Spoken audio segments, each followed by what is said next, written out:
Nature guide and nature guide and history. History, right. Normally, David Atherton here, yeah. Normally there's a whole row of tank traps here that run from the dunes down to the sea, and they're about 4 feet off the ground, and they're cuboid with rocks on the top to foul up tank traps. And the top section here is a larger one with a slot in it for a metal bar, and you can't even see it.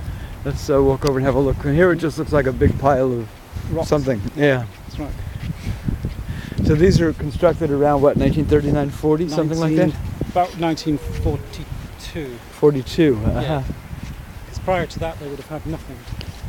Maybe 41.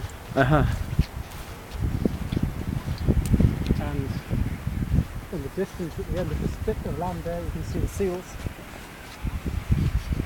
There's about how many?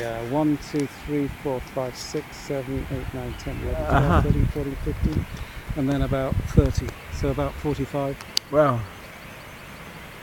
Right.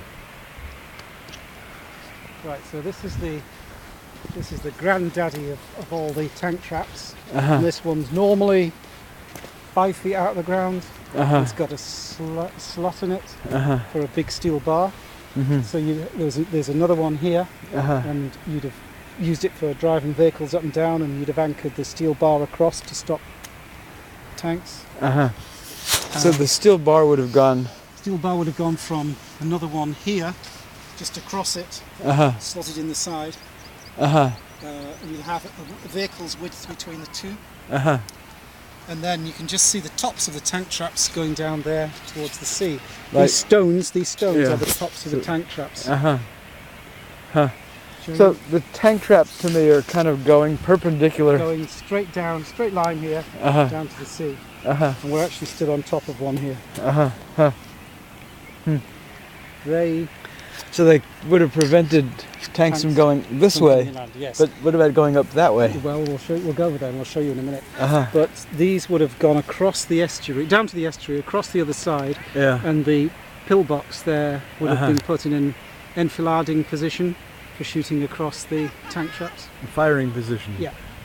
So at that time, you wouldn't have had armoured vehicles that could remove the tank traps. So you'd have had men with demolition charges who'd have to come out and blow them up while the tanks waited, and the pillbox would have covered them to stop the men doing their work. Interesting. Now the pillboxes sank, or is it just submerged because of changing sands? Yeah, it's also at an odd angle. Yeah, the pillbox, because the sand's been